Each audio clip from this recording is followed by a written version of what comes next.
O Mundo de Sofia é um livro escrito por Jostein Gaarder, um teólogo norueguês e autor de livros infantis.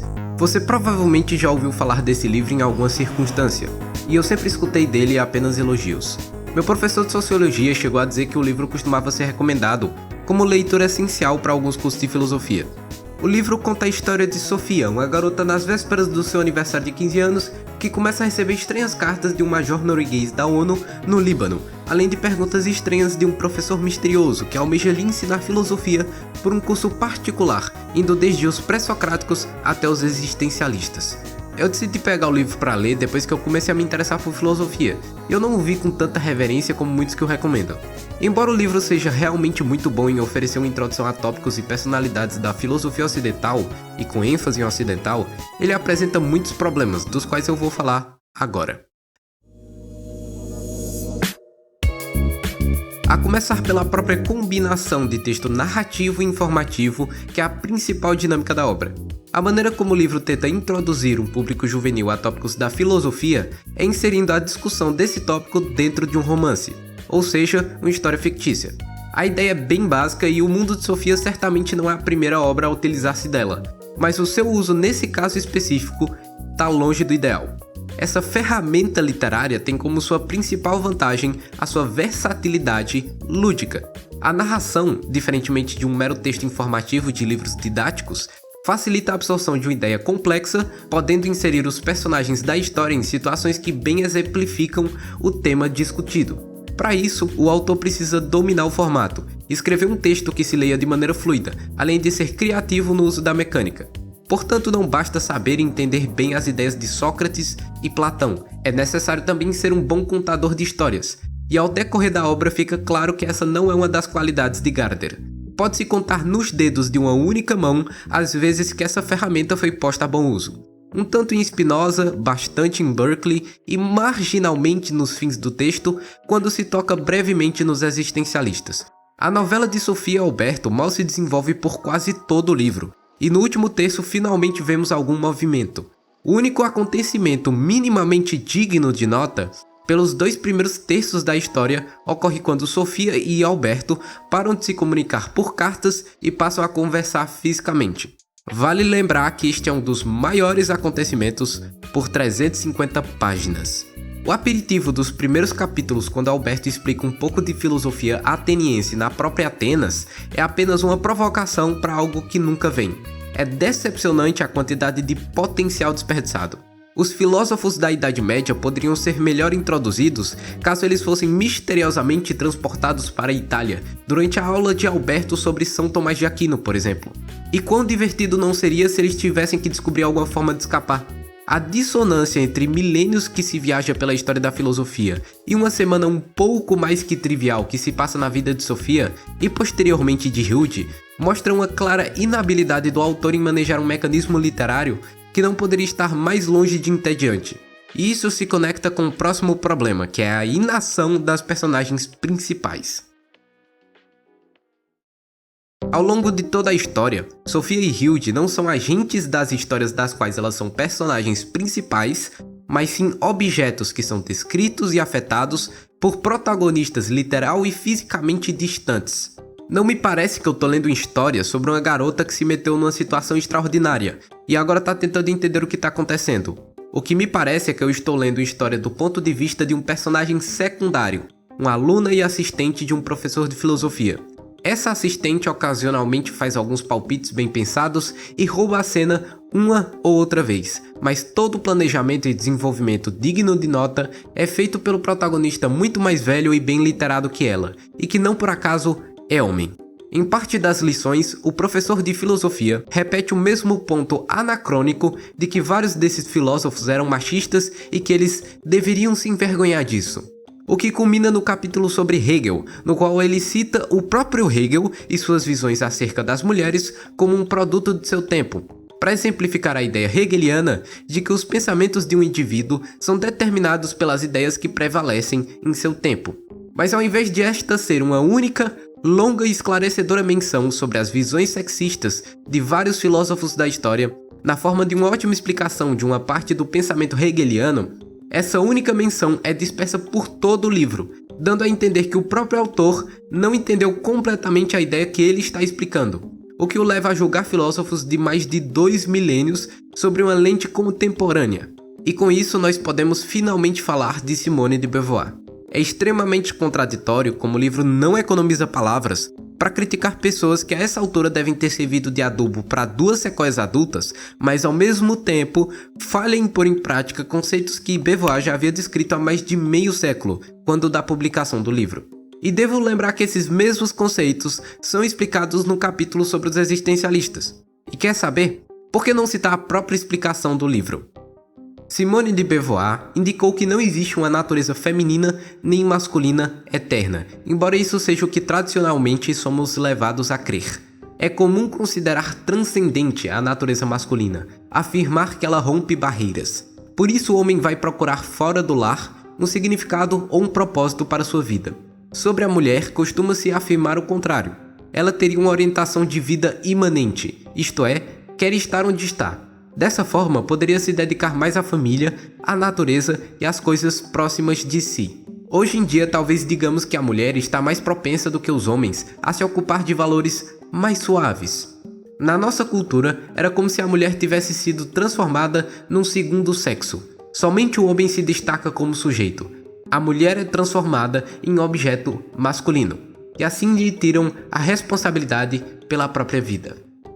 Essa explicação aparece no livro nas páginas 494 e 495, enquanto a maior parte do livro é dedicada a contar a história de uma garota que tem papel de aluna que apenas absorve todas as informações dadas pelo seu professor de filosofia, e raramente tem a iniciativa de estudar outros tópicos por conta própria. Ela mesma diz anteriormente no livro como ela se incomoda de não haver filósofas mulheres. Então por que a história não é contada como se a própria Sofia tivesse se interessado em ler sobre feminismo e descobrisse a Simone de Beauvoir, ao invés desse assunto ser sempre trazido pelo professor? A propósito, como eu já disse, o Justin Gardner não é um ótimo contador de histórias. E isso fica claro quando as aulas de Sofia passam a ser físicas. Ao invés de serem diálogos, em que ambos os personagens avançam no plano das ideias com teses e réplicas, as aulas mais se assemelham a monólogos em que Alberto vomita parágrafos, sendo ocasionalmente interrompido por interjeições e perguntas retóricas de Sofia, sem as quais a verborragia continuaria igualmente. Mesmo que o pai de Sofia não pareça presente na história, o professor assume esse papel. Assim sendo, os avanços da história são protagonizados por 2 figuras masculinas e paternas, o professor e o major. As personagens principais aparentam sê-las por acaso, já que elas não são de fato agentes. A história é sobre elas, mas raramente ela é delas. Como se isso já não fosse o bastante, Alberto Knox comenta em certa parte do livro sobre Sofia, que representaria a parte feminina e materna do Deus cristão. Mas a parte feminina e materna na vida de Sofia parece ser ingênua e infantil. O mesmo vale para a mãe de Hilde, que poderia ter na história um papel de demiurga, semelhante ao do Major, exatamente como uma deusa, mas isso lhe é negado. Preciso ressaltar que ambas as mães só se apresentam na história como donas de casa. Quando a mãe de Sofia vai trabalhar, ela está ausente e, portanto, não aparece na história. As personagens femininas são secundárias, até mesmo quando são principais, o que vai de encontro com todas as críticas de Alberto. As críticas podem ser anacrônicas, mas a história que lemos está condenada a ser fruto do tempo em que foi escrita, num paradoxo de ser consciente dos problemas do passado, mas o sendo apenas pelo fato dos próprios problemas serem passado. Quando se trata das incoerências do presente, a obra é cega.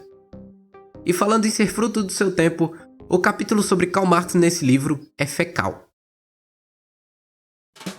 Quando eu li o capítulo sobre Marx, eu já tinha na minha cabeça que eu ia querer publicar alguma forma de crítica para esse livro. Então quando eu terminei, eu fiquei pensando o que eu podia falar sobre essa parte em específico. E eu cheguei à conclusão que eu só tinha 2 elogios possíveis a fazer. Número 1, Marx foi citado. Se o primeiro elogio que eu posso fazer é de que simplesmente falaram do cara, então a situação não tá muito boa. Marx, junto a Engels, é uma figura muito influente na filosofia política e serviu de inspiração para movimentos extremamente relevantes para a história, desde que ele começou a publicar suas obras, então citá-lo não é tanto um mérito quanto é um dever. Número 2. Não mencionar um argumento de "o colonismo matou milhões de fome". Esse também não é mérito, é só dever. Além disso, eu tenho apenas críticas. O capítulo sobre Marx acaba prematuramente. Quando eu terminei, eu achei que tinha pulado alguma coisa, porque o que eu tinha lido parecia apenas a introdução do capítulo. Muito pouco da teoria é realmente introduzida, e a que é, se faz de forma rasteira, simplória e às vezes intelectualmente desonesta. Essa citação é bem longa, mas para exemplificar meu ponto, eu preciso que vocês vejam ela inteira. Durante um período, teríamos uma nova sociedade de classes, na qual o proletariado, detentor do poder, subjugaria a classe burguesa. Seria o que Marx chamou de ditadura do proletariado. Mas depois de um período de transição, a ditadura do proletariado se dissolveria numa sociedade sem classes, ou comunismo. Nessa sociedade, os meios de produção seriam propriedade de todos, da coletividade.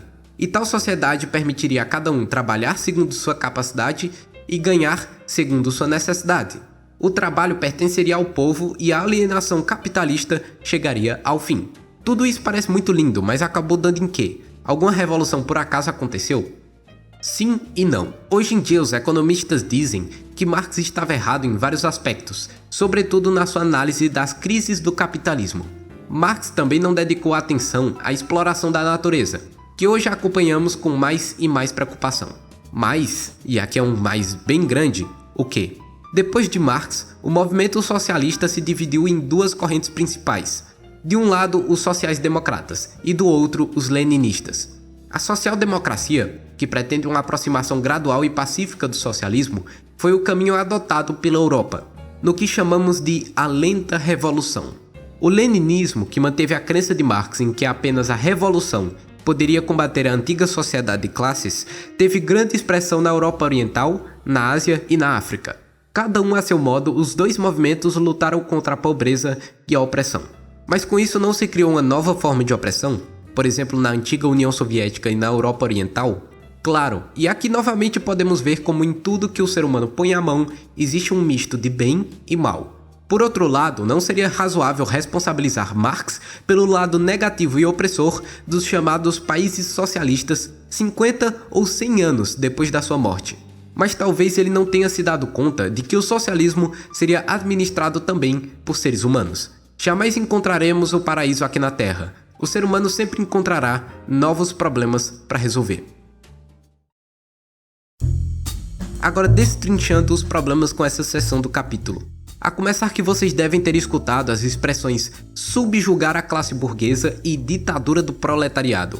O problema é que não se pode falar de ditadura do proletariado e subjugação da classe burguesa sem se falar de ditadura da burguesia e subjugação da classe proletária. E esses dois últimos termos não são mencionados diretamente em nenhuma outra parte do livro. Para Marx, o Estado, ou seja, o governo, o aparato estatal, é um mecanismo de opressão de classe. O Estado é utilizado pela classe que está no poder para oprimir outra classe e garantir os seus interesses em detrimento dos da classe oprimida. No capitalismo, a classe que detém o poder do Estado é a classe burguesa, que subjuga a classe operária a seus interesses. Logo, o capitalismo é um regime de ditadura da burguesia. A ditadura do proletariado seria quando os trabalhadores tomassem o controle do Estado para afirmarem os próprios interesses. Para tal, a classe burguesa teria de ser subjugada. Essa subjugação viria na forma, por exemplo, da expropriação de propriedade privada. Caso você tenha um latifúndio, terras enormes e improdutivas, você perderia o direito a essas terras, que seriam distribuídas em minifúndios para que cumpram sua função social. Explicando dessa forma, o capitalismo deixa de parecer o sistema neutro de antes, onde por via de regra não há opressão e não constitui uma ditadura, para um sistema que constitui, de fato, uma ditadura de quem detém os meios de produção. E por meio de produção, entenda-se tudo necessário para a produção que não é o próprio trabalho humano, como por exemplo máquinas e matéria-prima nas fábricas e terra agricultável e ferramentas no campo, contra quem não possui propriedade privada. Essa citação do Lenin em teses e relatórios sobre a democracia burguesa e a ditadura do proletariado resume muito bem meu ponto. Antes de mais, este argumento utiliza os conceitos de democracia em geral e ditadura em geral, sem colocar a questão de saber de que classe se trata. Tal formulação da questão, à margem das classes ou acima das classes, pretensamente do ponto de vista de todo o povo, é troçar descaradamente da doutrina fundamental do socialismo, a saber, a doutrina da luta de classes, que os socialistas que se passaram para o lado da burguesia reconhecem em palavras, mas esquecem de fato. Porque em nenhum país capitalista civilizado existe a democracia em geral. Existe apenas a democracia burguesa, e a ditadura do proletariado não se trata de ditadura em geral, mas de ditadura da classe oprimida, isto é, do proletariado, sobre os opressores e exploradores, isto é, sobre a burguesia, com o objetivo de superar a resistência oposta pelos exploradores na luta pela sua dominação. E é por isso que a maneira como essa parte é apresentada é intelectualmente desonesta.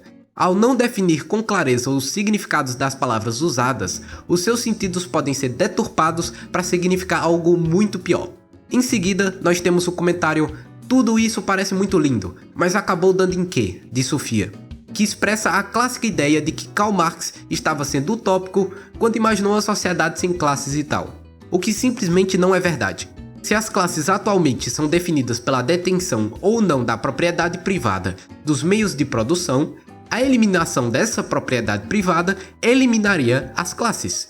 Se ao invés de um burguês enriquecer com a exploração dos trabalhadores, esse burguês também fosse um trabalhador e os meios de produção pertencessem a todos os trabalhadores, as classes seriam extintas. Se essa imagem mental ainda lhe parece abstrata demais, pense dessa maneira. Se uma empresa tem sócios, esses sócios têm direito a uma fração dos lucros da empresa. Os lucros são divididos entre eles, de acordo com o tamanho da fração que eles detêm das ações, certo? Se você me permitir trocar algumas palavras, isso tudo vai ficar muito mais claro. Se uma fábrica tem trabalhadores, esses trabalhadores têm direito a uma fração dos lucros da produção. Os lucros são divididos entre eles, de acordo com o seu trabalho. De cada qual segundo sua capacidade, a cada qual segundo o seu trabalho. Agora, se nós temos pessoas que são incapazes de trabalhar na sociedade, ou pessoas que possuem alguma condição de saúde e precisam que mais recursos sejam utilizados para ofertar medicamentos e tratamento, nós não podemos disponibilizar a elas somente de acordo com o seu trabalho. O que nos faz chegar na seguinte frase: de cada qual segundo sua capacidade, a cada qual segundo suas necessidades. Para que isso seja materializado, a classe operária tomaria o poder do Estado e o utilizaria para garantir os seus interesses de classe, em oposição aos interesses da classe burguesa. Esses interesses seriam, por exemplo, a abolição da propriedade privada dos meios de produção, além de impedir uma contra-revolução burguesa, ou seja, impedir que a burguesia tomasse o poder novamente. O Estado é um mecanismo de opressão de classe. Não há nada de utópico nisso, pois essas concepções surgem da análise da realidade material. Não se chama socialismo científico à toa. Hoje em dia, os economistas dizem que Marx estava errado em vários aspectos, sobretudo na sua análise das crises do capitalismo. Inicialmente, essa parte do vídeo teria uma longa explicação de crises cíclicas do capitalismo, mas aí eu percebi que isso seria completamente inútil, porque essa frase do livro é vazia de informação concreta. Ele não diz quem são os economistas que criticam Marx, ele não diz quais críticas eles fizeram, nem que partes da análise foram criticadas, então é impossível saber do que ele está falando. O único propósito dessa frase é desacreditar Marx, passar uma impressão geral de que as ideias dele foram refutadas, sem de fato refutá-las. Funcionalmente, isso não passa de um apelo à autoridade. Economistas disseram que ele está errado, logo ele está errado. Ele pelo menos não nega a existência de crises cíclicas do capitalismo, o que seria insanidade, já que você pode ir ao mercado mais próximo e olhar o preço do leite, confirmando que crises ocorrem no capitalismo, e crises cíclicas, porque você não é um peixe dourado e consegue lembrar que não muito tempo atrás, um monte de coisa aumentou vertiginosamente de preço, enquanto o gráfico da inflação parecia uma linha vertical. Por último, Sofia pergunta sobre a nova forma de opressão da União Soviética. E Alberto reitera o ponto de que Karl Marx supostamente teria imaginado uma sociedade utópica, chegando a dizer que talvez ele não tenha se dado conta de que o socialismo seria administrado também por seres humanos, que é tão condescendente ao ponto de ser ofensivo. Não vou me estender nesse porque é só uma combinação do que eu já comentei. Sim, havia opressão na União Soviética e há opressão em países comunistas, Porque é claro que há. O Estado é um mecanismo de opressão de classe. E não, Marx não imaginou que o socialismo seria administrado por anjos encarnados na forma de unicórnios alados que defecam deliciosos cupcakes. Marx partiu da análise do capitalismo como ele é, no mundo material, com todas as suas falhas humanas. Esse tipo de fala sobre o socialismo pressupõe que também não são pessoas que administram um Estado capitalista, ou que o ser humano muda completamente sua natureza quando vive num sistema socialista. O socialismo melhora a condição de vida da classe trabalhadora, falhas humanas incluídas, pois no socialismo o poder é da própria classe trabalhadora. Uma peixeira corta carne melhor do que uma faca de manteiga, independente do usuário ter Parkinson ou não.